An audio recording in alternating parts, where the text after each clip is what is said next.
ഞാനൊക്കെ ഈ ചോദ്യം നിൽക്കുന്ന എല്ലാവരും പറയാം, പെൺകുട്ടികൾക്ക് എല്ലായിടത്തും അത് സിനിമയെന്നല്ല, ഇത് ചില ആൾക്കാർക്ക് ഇത് ഹാൻഡിൽ ചെയ്യാൻ അറിയാം, ഇതെങ്ങനെ മുമ്പോട്ട് പോകണമെന്ന് അറിയാം. ഇതൊക്കെ ഒരു അനുഭവം ഇല്ലാത്ത വരുന്ന ആൾക്കാർക്ക് ഫേസ് ചെയ്യാൻ പറ്റില്ല. ഇതൊക്കെ നമ്മുടെ ഇതാണ്.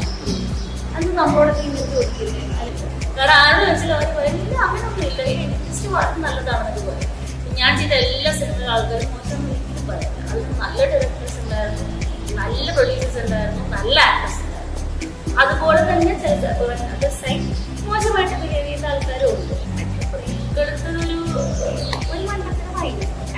എനിക്ക് സിനിമകൾ കണ്ടിട്ടാണ് അസുഖം, അല്ലാണ്ട് ഇനാഗ്രേഷൻ ചെയ്തത് കൊണ്ടോ ഓർഡറിലുള്ള ഞാനല്ലേ ഇപ്പൊ നല്ലത്, അല്ലെങ്കിൽ മൊയ്തിലുള്ള ഞാനല്ലേ. കുറച്ച് സമയം കഴിയുമ്പോഴത്തേക്കും നമ്മൾ മാറും. ഉള്ളത് നമ്മളെ ഇൻഡസ്ട്രിയിൽ വരുന്നതിന് നമുക്കൊന്നും അറിയില്ല.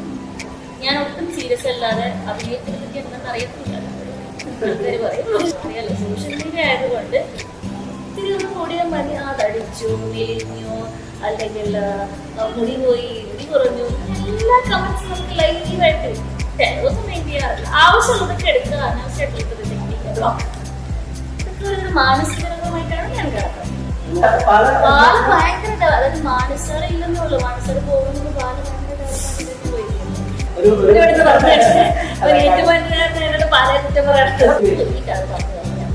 പിന്നെ എനിക്ക് തോന്നുന്നു ആ സമയത്ത് എന്റെ സെലക്ഷൻ കുറച്ച് മോശമായിരുന്നു. കല്യാണത്തിൽ ആ സമയത്ത് അല്ലെ ഇപ്പോഴല്ല കൂടെ ഇവളുടെ ഓരോ സീനാണെങ്കിലും ചെയ്തിട്ടുണ്ട്. അന്ന് ഹീറോയിൻസ് ആയിട്ട് വിളിച്ചുകൊണ്ടിരുന്ന ക്യാരക്ടേഴ്സ് ഒക്കെ ഇപ്പൊ ചിലപ്പോൾ ചെയ്തിരുന്ന ക്യാരക്ടറോ അല്ലെങ്കിൽ ക്യാരക്ടേഴ്സ് ഒക്കെ ആവും. അപ്പൊ നമുക്ക് അതിനെക്കുറിച്ച് മാറേണ്ടി വരും. പക്ഷെ കാരണം എനിക്കൊന്ന് അവിടെ കുറച്ച് റെസ്പെക്ട്ഫുൾ ആണ്. സൗഹൃദമായി കഴിഞ്ഞതിന് ശേഷം പറയുന്നത് അല്ലാതെ പറയുന്നത് വ്യത്യാസം. അത് പൊതുവെ പെണ്ണുങ്ങളെ മര്യാദ ഫസ്റ്റ് ഒരു വേർഡും കണ്ടുപിടിച്ചു പൊങ്കാലയുടെ അതിപ്പോ ഒരു മര്യാദ ടൈമില്ലേ. ഇപ്പൊ ഞാൻ പറഞ്ഞാൽ തന്നെ ഇതിന്റെ താഴെ 10 കപ്പ് ഓ പിന്നെ ഇതൊക്കെ മര്യാദ കൊടുക്കാരും അവളാണ് കൂടെ ഇല്ലാതിരിക്കുന്ന ഇന്റർവ്യൂ ചെയ്തു. ഇതിനടുത്ത് സംസാരിക്കുന്ന മാത്രമല്ല തോന്നുന്നു കാണിച്ചിരുന്നു. അതെ എന്റെ ശരീരം ഞാൻ കാണിക്കും, നിനക്ക് അത്രയുള്ളൂ.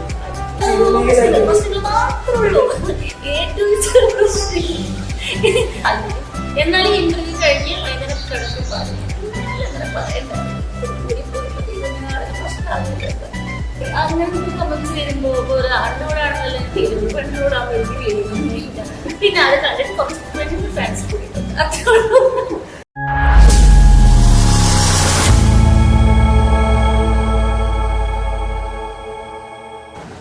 ഹലോ നമസ്കാരം, welcome to P square media. ഇന്ന് നമ്മുടെ കൂടെ ഉള്ളത് മലയാളത്തിലെ സ്വന്തം ഹണി റോസ്. പക്ഷെ ആ പേര് പറഞ്ഞാൽ നിങ്ങൾ അറിയില്ല, നമ്മൾ അറിയുന്ന വൈഗ റോസ്.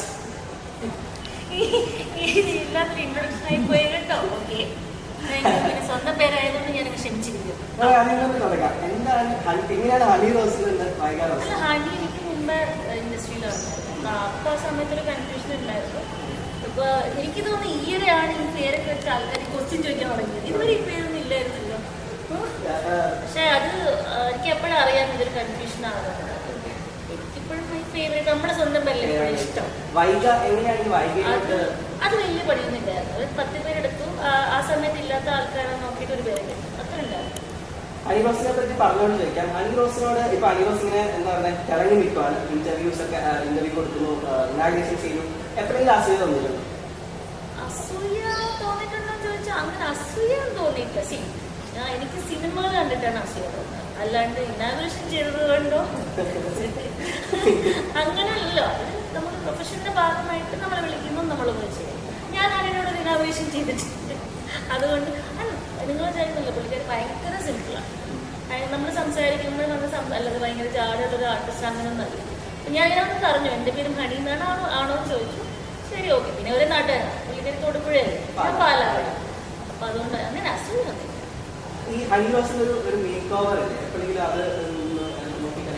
ഇല്ല. എനിക്ക് തോന്നുന്നു എനിക്കും മേക്ക് ഓവറൊക്കെ വന്നിട്ടുണ്ട്. അത് ആൾക്കാർ ശ്രദ്ധിച്ചിട്ടുണ്ട്. ഓർഡിനറിയിലുള്ള ഞാനല്ലേ ഇപ്പൊ ഞാനുള്ളത്, അല്ലെങ്കിൽ മൊയ്തീനിലുള്ള ഞാനല്ലേ. കുറച്ച് സമയം കഴിയുമ്പോഴത്തേക്കും നമ്മൾ മാറും. പിന്നെ വയസ്സ് കൂടുന്നത് മാത്രമല്ല, ഇല്ല ഭംഗി കൂടുന്നല്ല. എനിക്ക് തോന്നിയിട്ടുള്ളത് നമ്മളെ ഇൻഡസ്ട്രിയിൽ വരുന്നതിനെ നമുക്കൊന്നും അറിയില്ല. ഞാൻ ഒട്ടും സീരിയസ് അല്ലാതെ അഭിനയത്തിനെ പറ്റി എന്തെന്ന് അറിയത്തില്ല. ആൾക്കാർ പറയും. പക്ഷെ അങ്ങനെ ഒരു ബാക്ക്ഗ്രൗണ്ടിൽ നിന്ന് വന്ന ആളല്ല. അപ്പം നമ്മൾ ആ സമയത്തൊക്കെ ഷൂട്ടിന് പോകുമ്പോൾ സൺസ്ക്രീൻ തേക്കില്ല, അല്ലെങ്കിൽ കുട പിടിക്കില്ല, അസിസ്റ്റന്റോ അങ്ങനെയൊന്നും ഇല്ല, അത്ര അറിയില്ലായിരുന്നു. കുറേ കഴിഞ്ഞപ്പോൾ എനിക്ക് മനസ്സിലായത് നമ്മുടെ ബോഡിയാണ് നമ്മൾ മെയിനായിട്ടുള്ള അസറ്റ്. അത് വെച്ചിട്ടാണ് നമ്മൾ ലെസൺകൾ എന്ന് പറയുന്നത്. അപ്പോൾ അതിന് ശേഷം കുറച്ച് തേക്കരാൻ തുടങ്ങി. എനിക്ക് അപ്പോഴും കളറുണ്ട്, ഇപ്പോഴും ഒരേ കളറാണ്. പക്ഷേ ഇപ്പം ഞാൻ വെയിലത്ത് പോകാൻ നോക്കും, സൺസ്ക്രീൻ ഇടും, അല്ലെങ്കിൽ തിരിച്ച് വന്ന് ടാൻ ആയ തൈര് തേക്കും, അങ്ങനെ കുറേ കാര്യങ്ങൾ ടേക്ക് കെയർ ചെയ്യും. അപ്പോൾ അത് മെയിൻറ്റെയിൻ ആവും. പണ്ട് മെയിൻ്റെനൻസ് ഒന്നും ഇല്ല. പോട്ടെ കളറല്ലേ. പിന്നെ ജിമ്മിൽ പോകുന്നുണ്ട്, വർക്കൗട്ട് ചെയ്യുന്നുണ്ട്. നമുക്ക് തന്നെ കുറച്ച് തടി കൂടുമ്പോൾ അയ്യോ, പിന്നെ എല്ലാവരും ഇപ്പോൾ അറിയാമല്ലോ സോഷ്യൽ മീഡിയ ആയതുകൊണ്ട് ഇത്തിരി ഒന്ന് കൂടിയാൽ മതി, തടിച്ചോ, മെലിഞ്ഞോ, അല്ലെങ്കിൽ മുടി പോയി, മുടി കുറഞ്ഞു, എല്ലാ കമൻസും നമുക്ക് ലൈവായിട്ട്. അപ്പം അതിനനുസരിച്ച് കുറച്ച് സമയത്തായിട്ട് ചിലതൊന്നും മെയിൻ ചെയ്യാറില്ല. ആവശ്യമുള്ളതൊക്കെ എടുക്കുക, അനാവശ്യമായിട്ട് റിജക്ട് ചെയ്യുക, ബ്ലോക്കാണ് സോഷ്യൽ മീഡിയ. ഇപ്പോഴത്തത് അങ്ങനെയായി മാറി. ഞാനൊരു പെട്ടെന്ന് റിയാക്ട് ചെയ്യുന്ന ഒരാളായിരുന്നു. പക്ഷെ കുറച്ച് നമ്മുടെ മെച്യൂരിറ്റി ചിലപ്പോൾ കൂടും. പിന്നെ നമ്മൾ റിയാക്ട് ചെയ്ത് കഴിയുമ്പോൾ അതിനൊരു റിപ്ലൈ വരും. പിന്നെ അതിന് റിയാക്ട് ചെയ്യാൻ പോകണം. അതിൻ്റെ താഴെ വേറൊരു 15 പേര് റിയാക്ട് ചെയ്യും. ഇതൊക്കെ കൂടിയായിട്ട് എനിക്ക് തോന്നി ഇപ്പോഴത്തെ ഈസി ആയിട്ടുള്ള സാധനം. ഇഷ്ടമില്ലാത്തവരാണെങ്കിൽ ഡിലീറ്റ് ചെയ്യുക, ബ്ലോക്ക് ചെയ്യുക, പ്രശ്നമില്ല. പക്ഷേ ഇതൊക്കെ കഴിഞ്ഞിട്ട് വീണ്ടും ഒരു അക്കൗണ്ട് ഉണ്ടാക്കി വരുന്ന ആൾക്കാർ അതൊക്കെ ഒരു മാനസികരമായിട്ടാണ് ഞാൻ കാണുന്നത്. ഇല്ല, അത് ഡോക്ടറെ കാണാം. പക്ഷെ അത് നമ്മളല്ല കാണിക്കേണ്ടത്, അവരുടെ വീട്ടുകാരല്ല. അതുകൊണ്ട് അതൊക്കെ പോയി വിട്ടു. ഈ പാലയെ പറ്റി പറഞ്ഞു, പാല ഇപ്പോഴും ഒരു സ്മോൾ ടൗൺ എന്ന് പറയുന്നത്.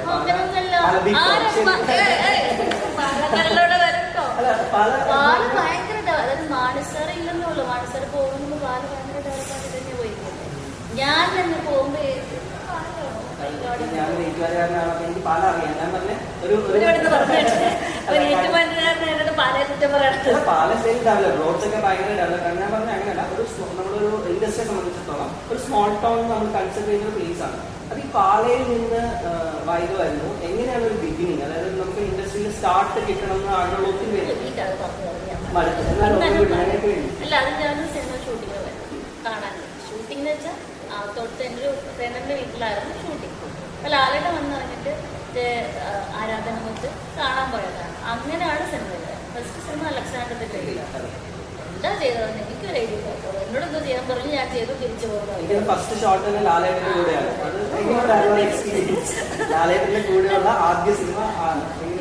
അതൊരു എക്സ്പീരിയൻസ് അല്ല, അത് രോമാഞ്ചമാണ്. പക്ഷെ പേടിയാണ് കേട്ടോ, ഉറപ്പായിട്ടും അല്ലേ. നമുക്കൊരു ഞാൻ ഡാൻസ് ഒക്കെ കളിക്കായിരുന്നു സ്കൂളിൽ, പക്ഷെ അല്ലാണ്ട് അഭിനയമൊന്നും ചെയ്തിട്ടില്ല. നമുക്കൊരാൾ കളിക്കുമ്പോൾ ഒരു ഓപ്പർച്യൂണിറ്റി വരുമ്പോൾ നമ്മൾ പോകും. അവിടെ ചെന്നപ്പോൾ എനിക്ക് ഒരിക്കലും വിചാരിച്ചില്ല രാജാടിന് ഫസ്റ്റ് പോയി കൈങ്ങാനും നിറച്ചിട്ട് എനിക്കിപ്പോഴും ഓർമ്മയുണ്ട്. മുട്ടനെ ഇങ്ങനെ കൂട്ടിയിരിക്കുകയാണ്. അത് നടക്കുന്ന സീനായിരുന്നു. നടക്കാൻ പറ്റണ്ടേ? അല്ല, ഫസ്റ്റ് ചിത്രമേ ഉള്ളൂ. പേരെന്താന്ന് ചോദിക്കുന്നത് ലക്ഷ്മി എന്താന്ന് പറയാം. അത് കഴിഞ്ഞ് പോകാം. അത്രമായിട്ട് എനിക്ക് തലകറക്കമോ എന്തെങ്കിലും ഉണ്ടായിരുന്നു. പക്ഷെ അതങ്ങ് സ്മൂത്തായിട്ട് പോയി. പിന്നെ അത് സീരിയസ് ആയിട്ട് പ്രൊഫഷനായിട്ട് എടുത്തില്ല. തിരിച്ചു വന്നിട്ട് ഞാൻ അതിനെ ചിന്തിച്ചിട്ടേ. പിന്നെയാണ് ഓർഡിനറി വരുന്നത്. ഓർഡിനറി വരുമ്പോഴും ഇതുപോലെ നമ്മൾ വിളിക്കുന്നു, സിനിമ ചെയ്യുന്നു. പിന്നെ എനിക്ക് തോന്നുന്നു ആ സമയത്ത് എൻ്റെ സെലക്ഷൻ കുറച്ച് മോശമായിരുന്നു. നമുക്കറിയില്ല, വീട്ടിൽ പറഞ്ഞു തരുന്ന ആരുമില്ല. കുറച്ച് സിനിമ വരുന്നു, ആ സമയത്ത് ഡേറ്റ് ഉണ്ട്, കഥ കേൾക്കുന്നു, പോയി ചെയ്യുന്നു. ചിലതൊക്കെ ഇപ്പൊ ആലോചിച്ചിട്ടില്ല ചാടിച്ചാ എന്ന് തോന്നിയിട്ടുണ്ട്. പക്ഷെ അതും എക്സ്പീരിയൻസ്. നമ്മുടെ എല്ലാ സിനിമകളും ചെയ്യുന്നത് ഇപ്പം എനിക്ക് തോന്നുന്നത് അഭിനയിക്കാൻ നമ്മൾ സ്കൂളിൽ പോയിട്ടില്ല, അല്ലെങ്കിൽ പഠിച്ചിട്ടില്ല. ഓരോ സിനിമയുടെ എക്സ്പീരിയൻസ് ആയിട്ട് നമ്മൾ സംസാരിച്ചായിരുന്നു. നമ്മളെ വിശേഷം എവിടെയും കാണുമ്പോൾ സുഖമാണോ ചോദിക്കും. എനിക്ക് തോന്നുന്നു ഒരു ബിഗിനറിനെ സംബന്ധിച്ചിടത്തോളം ഒരു സ്വപ്ന തുല്യമായ തുടക്കമാണ് അല്ലെ അല്ലെ. അത് കഴിഞ്ഞ് ഞാൻ പലർക്കും അറിയില്ല. ഇപ്പോൾ ഞാൻ മലയാളത്തിൽ ആ സമയത്ത് അല്ല, ഇപ്പോഴുള്ള എല്ലാ ടോപ്പ് ഹീറോസിന്റെ കൂടെ ഇവളുടെ ഓരോ സീനാണെങ്കിലും ചെയ്തിട്ടില്ല. ഇപ്പോൾ കലേഷനാണെങ്കിലും മനോജറിന് അവാർഡായിട്ട് സിനിമയാണ്, മുകേഷ് ഏട്ടനോടാണ് സിനിമ ചെയ്തിട്ടുള്ളത്. പക്ഷെ ഇത് എന്താ വെച്ചാൽ ഓഫ് ബീറ്റ്, ചിലത് ഓഫ് ബീറ്റ് ആയിപ്പോയി. അപ്പം ആൾക്കാർ കണ്ടിട്ടില്ല. കളേജിൽ എത്ര പേർക്ക് ഉള്ളത് കണ്ടിട്ടുണ്ടില്ല. പക്ഷെ നല്ല സിനിമയാണ്, നല്ല സോങ് ഉണ്ട്. അപ്പം അങ്ങനെ ഒരു തുടക്കം. പക്ഷെ അത് കഴിഞ്ഞൊരു ബ്രേക്ക് വന്നു അല്ലേ. അപ്പം 14 years in the industry. എന്തുകൊണ്ടാണ് ഒരു ബ്രേക്ക് മണിക്കൂർ എടുത്താണോ അതോ എന്തെങ്കിലും ഫിക്സ്ഡ് ആണോ റീസൺസ് ഉണ്ടോ? അല്ല, റീസൺ മണിക്കൂർ എടുത്തത് ബ്രേക്ക് സിനിമ വേണ്ടാന്ന് വെച്ചതിൻ്റെ അടുത്താണ്. പിന്നെ കുറച്ച് പേഴ്സണൽ റീസൺസും ഉണ്ടായിരുന്നു ആ സമയത്ത്, ഇമോഷണലി ഡൗൺ ആയ സന്ദർഭങ്ങൾ. അപ്പോൾ അങ്ങനെ ഒരു തീരുമാനം എടുത്ത് നമുക്ക് തോന്നില്ല, നമുക്ക് ജീവിതത്തിൽ വേണ്ട, ഇതൊന്നും ഇനി ആവശ്യമില്ല. ഫിലോസഫിക്കൽ ഡിപ്രസീവ് എന്നൊക്കെയായിട്ടുള്ള ഏതൊരു മൂമെന്റിൽ അങ്ങനെ സംഭവം ഡിസൈഡ് ചെയ്തിട്ടാണ് പിന്നെ വേണ്ടാന്ന് വെച്ച് പോയത്. ഈ ബ്രേക്ക് എടുക്കാൻ കേട്ടിട്ടുണ്ട് കാസ്റ്റിംഗ് കൗച്ച് അല്ലെങ്കിൽ ആ ഒരു റീസൺ ആയിരുന്നോ അങ്ങനത്തെ? അല്ല, അത് എക്സ്പീരിയൻസ് ഒക്കെ ഉറപ്പായിട്ട് എല്ലാ ഇൻഡസ്ട്രിയിലും ഉണ്ട്. ഞാനിപ്പോൾ ഈ ചോദ്യം ചെയ്യുന്ന എല്ലാവരും പറയാം, പെൺകുട്ടികൾക്ക് എല്ലായിടത്തും ഉണ്ട്. അത് സിനിമയെന്നല്ല, സിനിമയിൽ ആകെ ഡിഫറൻസ് നമ്മളിപ്പോൾ അവിടെ പോയി താമസിക്കും, ഷൂട്ടിന് പോകുന്നു. സീരിയൽസിലാണെങ്കിൽ നമ്മൾ വീട്ടിൽ നിന്ന് പോയത്, സിനിമയ്ക്കാണെങ്കിൽ നമ്മൾ അവിടെ പോയി താമസിക്കും. ഇത് ചില ആൾക്കാർക്ക് ഇത് ഹാൻഡിൽ ചെയ്യാൻ അറിയാം, ഇതെങ്ങനെ മുമ്പോട്ട് പോകണമെന്ന് അറിയാം. ഇതൊക്കെ ഒരു അനുഭവമില്ലാത്ത വരുന്ന ആൾക്കാർക്ക് ഫേസ് ചെയ്യാൻ ഭയങ്കര അത് ആ സമയത്ത് അതെനിക്ക് ഭയങ്കര ബുദ്ധിമുട്ടായിരുന്നു. കാരണം നമുക്ക് ചില മൊമെന്റിൽ തോന്നും, ഒരു മൊമെന്റിൽ തോന്നും ഇതൊക്കെ നമ്മുടെ ഇഷ്ടമാണ്, അത് നമ്മളോടൊക്കെ ഇങ്ങനെ ചോദിക്കുന്നത് അല്ലെങ്കിൽ അങ്ങനത്തെ സന്ദർഭങ്ങളൊക്കെ ഉണ്ടായിട്ടുണ്ട്. പക്ഷെ പിന്നീട് ഞാൻ റിയലൈസ് ചെയ്തു ഇത് നമ്മുടെ തെറ്റല്ല. അത് ചോദിക്കുന്ന ആൾക്കാരുടെ അല്ലേ അവരുടെ പ്രശ്നമാണ്, നമ്മളൊക്കെ വിഷമിച്ചിട്ട് ഒരു കാര്യം. പക്ഷെ അതൊക്കെ റിയലൈസ് ചെയ്ത് മെന്റലി കുറച്ചും കൂടി ഒന്ന് വികസിച്ച് വരാൻ എടുത്തു.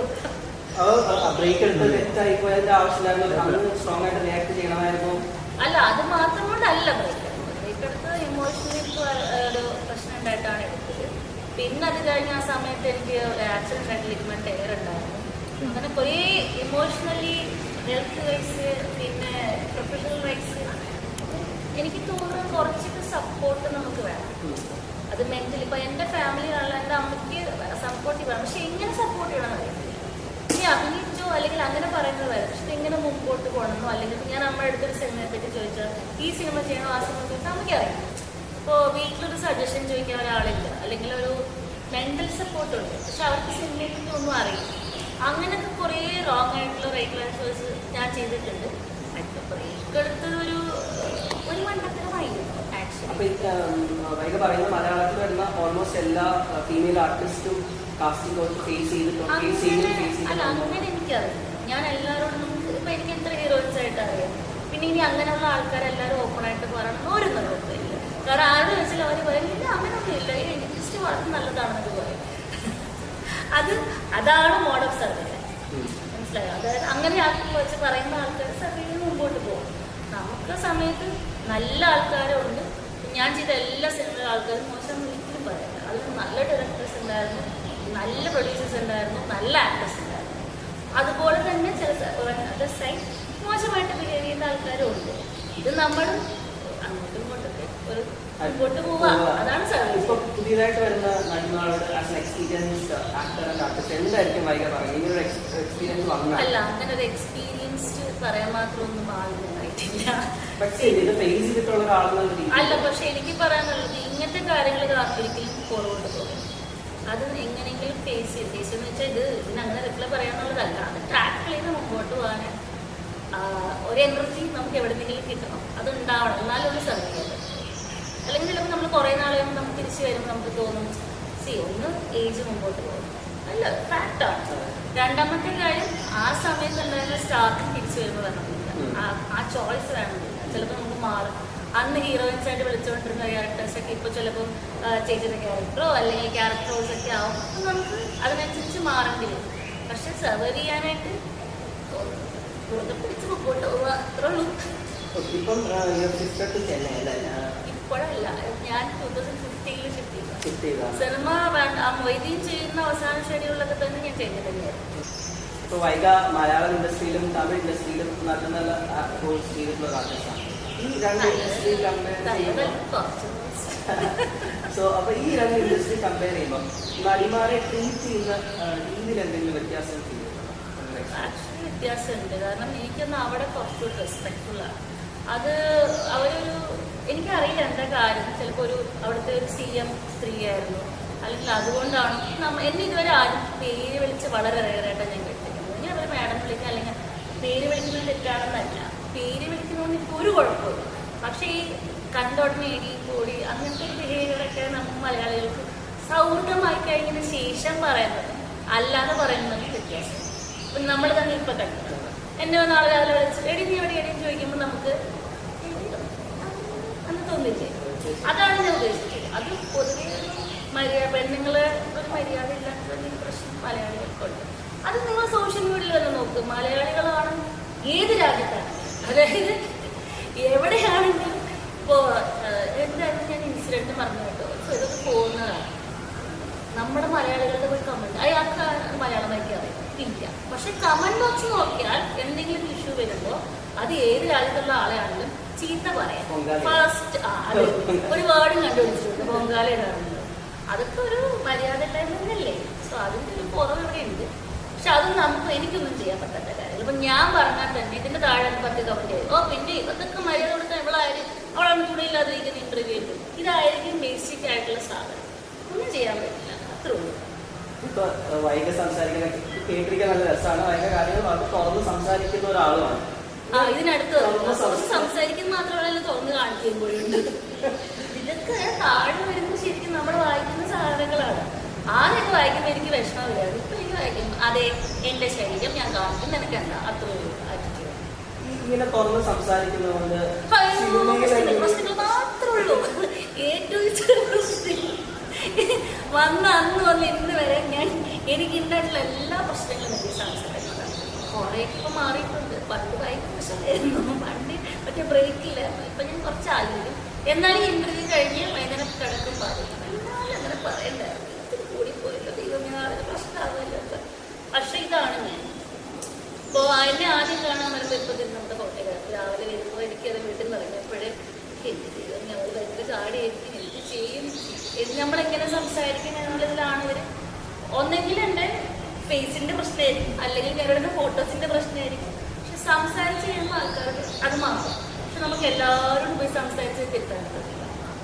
അപ്പോൾ പിന്നെ ഈ ഗ്ലാമർ ഡ്രസ്സ് ഇടുന്നു അങ്ങനെയുള്ളത് നിങ്ങൾ കാണുന്നില്ലേ? നമ്മുടെ ബോളിവുഡ് ഹീറോയിൻസ് ഇന്ത്യ പോലും എവിടെ വരെ പോയി. ഫിഫ വേൾഡ് കപ്പിൽ പോയതുപോലെ എത്ര കാര്യങ്ങൾ ചെയ്യുന്നു. അവരുടെ കോസ്റ്റ്യൂംസിലൊക്കെ ഉണ്ട്. നമ്മളാർക്കില്ല അവരെ പോലും മെലിഞ്ഞിരിക്കണമെന്നില്ല. എനിക്ക് കംഫർട്ടായിട്ട് ഡ്രസ്സ് ഞാൻ കഴിക്കും. അത് നിങ്ങൾക്ക് ഇഷ്ടമില്ലെങ്കിൽ എന്താ ഇതാ ഇങ്ങനൊരു സ്വൈപ്പിൻ്റെ പ്രശ്നമൊക്കെയുള്ളൂ. നമ്മുടെ സോഷ്യൽ മീഡിയയിൽ ഏറ്റവും ഞാൻ പറയുന്നത് ബെസ്റ്റ് തിങ് ഒരു സെക്കൻഡ് ഒരു സ്വൈപ്പ്, അതോടെ ആ സംഭവം പോകും. പക്ഷെ ഇത് കണ്ടിട്ട് ആൾക്കാർ ഇങ്ങനെ അകത്ത് പോയി കമന്റ് അടിച്ച് അത് കണ്ടിട്ട് സന്തോഷിച്ച് സ്വൈക്കും. ശരിയല്ലേ? സത്യമാണ്. ഇപ്പോൾ പ്രത്യേകിച്ച് നമ്മൾ ആദ്യം തുടങ്ങിയതിലാണെന്ന് ചെയ്യാനില്ല. ബ്ലോഗ് അതിനകത്ത് ഈ വൈകിട്ട് മൂവി ഇൻഡസ്ട്രിയിൽ സൗഹൃദങ്ങളുണ്ടോ? എങ്ങനെയാണ് സുഹൃത്ബന്ധങ്ങൾ കാത്തു സൂക്ഷിക്കുന്ന ആളാണോ? സുഹൃത്ബന്ധങ്ങൾ ഉണ്ടാക്കുന്ന സിനിമയിൽ വളരെ കുറവാണ്. ഇപ്പോൾ നമ്മുടെ തന്നെ പൊന്നിങ്ങനെ ഇന്റർവ്യൂകൾ. പക്ഷെ ഞങ്ങൾ നല്ല എനിക്ക് തോന്നുന്നൊരു വൈബുണ്ട്. അതൊരിക്കലും ഒരു പ്രൊഫഷണൽ മാത്രമല്ല. സംസാരിക്കുമ്പോൾ അറിയാം അത് പേഴ്സണലാണ്. അപ്പം എനിക്ക് എന്തെങ്കിലും ഒരു പ്രശ്നം ഉണ്ടെങ്കിൽ എനിക്ക് തോന്നുന്ന പുള്ളിക്കാരിയെ വിളിക്കാതിരിക്കാം. പക്ഷെ വിളിക്കാനുള്ള എനിക്ക് തോന്നുന്ന സ്വാതന്ത്ര്യമുണ്ട്. അതുപോലെ ഇപ്പോൾ സാധികമായിട്ട് ഞാൻ ഭയങ്കര കമ്പനിയാണ്. നോവിച്ചേട്ടനെ എനിക്ക് വിളിക്കാം. അങ്ങനെ വളരെ ചെറിയൊരു സർക്കിളെ ഇൻഡസ്ട്രിയിലുള്ളൂ. ഫ്രണ്ട്സ് പുറത്താണ് കൂടുതൽ. പിന്നെ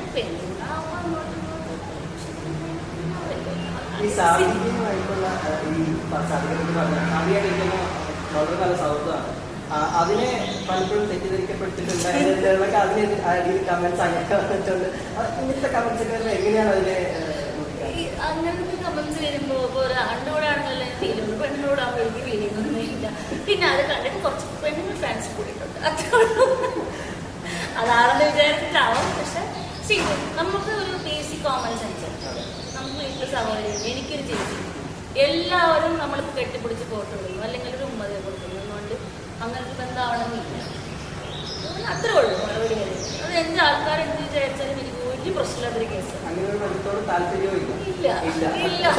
ക്ലിയർലി നോട്ടഡ്. ഞാൻ ചിലപ്പോൾ അവളുടെ അടുത്ത് പറയും ഞാൻ എന്തുകൊണ്ടാണ് സിംഗിളായിട്ട് നടക്കുന്നതെന്ന് തോന്നുന്നു. ആൾക്കാർ തെറ്റിദ്ധരിച്ചിട്ട് എന്നെ ആര് പ്രപ്പോസ് ചെയ്യാൻ വരുന്നില്ല. ഇത് ഞാൻ തന്നെ ഇട്ട് കൊടുത്തതാണ്. സിംഗിളാണ്, റെഡി ടു മിങ്കിൾ ആക്ച്വലി അല്ല. അതാണ് പ്രശ്നം. എനിക്ക് കുറേ എന്താ പറയുക പ്രശ്നങ്ങളുണ്ടല്ലോ. ഇങ്ങനെ ആയിരിക്കണം, അങ്ങനെ ആയിരിക്കണം, ഇനി ഇങ്ങനെ ആവോ ഇങ്ങനെ ആവോ ടെൻഷന് പേടിയാണ്. കൂടുതൽ. അതായത് ഒരാൾ വന്ന് എന്നെ ഹേർട്ട് ചെയ്യാൻ എനിക്ക് താല്പര്യം. അതാണ് മെയിൻ പ്രശ്നം. അപ്പൊ അതുകൊണ്ട് ഞാൻ എന്നെ തന്നെ ക്ലോസ് ചെയ്ത് വെച്ചിരിക്കുക. ഭയങ്കര റെസ്ട്രിക്റ്റഡ് ആണ് റിലേഷൻഷിപ്പ് എന്ന് വരുമ്പോൾ. ഇപ്പോൾ നമ്മൾ സാധാരണ ഒരാൾ പ്രേമം എന്നൊക്കെ പറയുമ്പോൾ ആണെന്ന് ചിരിക്കും, ഞാൻ ഒറ്റ ഓട്ടമായിരിക്കും അവിടെ വേണ്ടാണ്. പക്ഷെ ഭയങ്കര പ്രശ്നമാണ് കല്യാണം കഴിക്കാൻ. പ്രശ്നം എന്നൊക്കെ പറഞ്ഞാൽ എൻ്റെ ജീവിതത്തിൽ ഏറ്റവും വലിയ പ്രശ്നം ഇപ്പം അതാണ്. ഞാൻ മാട്രിമോണിയിലുണ്ട്, പക്ഷെ ഒരു കാര്യമില്ല, ഞാൻ നോക്കുമില്ല. പ്രഷറിന്റെ ചോദ്യത്തിലേക്ക് വരാം. പക്ഷെ ഇപ്പൊ കൺസെപ്റ്റിനെ പറ്റി പറഞ്ഞുകൊണ്ട് ധാരാളം ആരാധകർ കാണുന്ന ഒരു ഇന്റർവ്യൂ ആയിരിക്കും. അപ്പൊ അവർക്ക് അറിയണം താല്പര്യം ഉണ്ടാവും, എന്താണ് what is your concept of A future partner? നല്ല റെസ്പെക്ട് തരുന്ന ആളായിരിക്കും. ജോലി എനിക്കിപ്പോൾ അറിയില്ല, ഞാനൊരു ആർട്ടിസ്റ്റാണ്. പക്ഷെ കല്യാണം കഴിഞ്ഞ് ചെയ്യോ ഇല്ലയോ എന്നും പറയാൻ പറ്റില്ല, അത് സാഹചര്യം അനുസരിച്ച്. ഇപ്പോൾ കല്യാണം കഴിച്ച് പ്രഗ്നൻ്റായി അഭിനയിക്കുന്ന ആൾക്കാരുണ്ട്, അത് നമ്മുടെ ഹെൽത്ത് ഇഷ്യൂസ് എങ്ങനെ ഉണ്ടാവും അല്ലെങ്കിൽ അത്. പിന്നെ രണ്ടാമെന്നുള്ളത് എൻ്റെ അമ്മേനെ കൊണ്ടുവരുന്നത്, അതാണ് എൻ്റെ ഏറ്റവും വലിയ പ്രശ്നം. അതിനാളെ കിട്ടാനില്ല. അതിപ്പോൾ ആൾക്കാർ അവനവൻ്റെ അമ്മയെ തന്നെ പൊന്നുപോലെ നോക്കുന്നില്ല, പിന്നെയാണ് ഭാര്യയുടെ അമ്മേനെ. അമ്മയെ പൊന്നുപോലെ നോക്കണം, റെസ്പെക്ട് തരണം. ഈ രണ്ട് കണ്ടീഷൻസ് ഉള്ള ആർക്ക് വേണമെങ്കിലും അപ്ലൈ ചെയ്യാം. ഇത്തിരി കാശൊക്കെ വേണം കൊണ്ടുപോകാൻ. അല്ല ഇത് നമ്മൾ പറയും ഓവളുമാരൊക്കെ കാശ് കൊടുക്കുക, അല്ല. ഇപ്പൊ ബേസിക് ആയിട്ട് ജീവിക്കാൻ നമുക്ക് കാശുണ്ടായാലും പറ്റുള്ളൂ. ഇപ്പൊ ഒരു കൊച്ചുണ്ടായാൽ അത് LKG വിടാൻ തന്നെ ഭയങ്കര, പിന്നെ അങ്ങോട്ട് നോക്കണ്ട. ബേസിക് ആയിട്ടുള്ള ഒരു റിക്വയർമെന്റ്സ് ഒക്കെ നടത്താൻ പറ്റുന്ന ആളാണ്. പിന്നെ എന്നെക്കാൾ കുറച്ച് പൊക്കം വേണം, അത്രേ ഉള്ളൂ. ഇപ്പൊ മാട്രിമോണിയൽസ് രജിസ്റ്റർ ചെയ്തിട്ടുണ്ടെന്ന്, പക്ഷെ അത് സക്സസ് ഒന്നും ഇല്ലാതാണോ? അത് നോക്കാനായിട്ട് ഇരിക്കാൻ നമുക്ക് തോന്നുന്നില്ല. പക്ഷെ ഇത് വേറൊരു കോമഡി കേട്ടോ, മാട്രിമോണിയിൽ പോയിട്ട് ആൾക്കാർ എനിക്ക് അവിടെ നിന്ന് കണ്ടുപിടിച്ച് ഇൻസ്റ്റാഗ്രാമിൽ മെസ്സേജ് ചെയ്യുന്ന ആൾക്കാരാണ്. അതാണ് ഇന്ന വശമല്ല. ഞാൻ അവിടെ തന്നെ രക്ഷപ്പെട്ടിരിക്കുക. അപ്പോഴാണ് ഇപ്പുറത്ത് മാട്രിമോണിൽ ഫോട്ടോ കണ്ടല്ലോ, താല്പര്യമുണ്ടോ സംസാരിക്കാറൊക്കെ ചെയ്യും. അപ്പൊ ഞാൻ പറയും നോക്കാൻ പറ്റും. പിന്നെ ഞാൻ മനഃപൂർവ്വം മറക്കുന്നില്ല.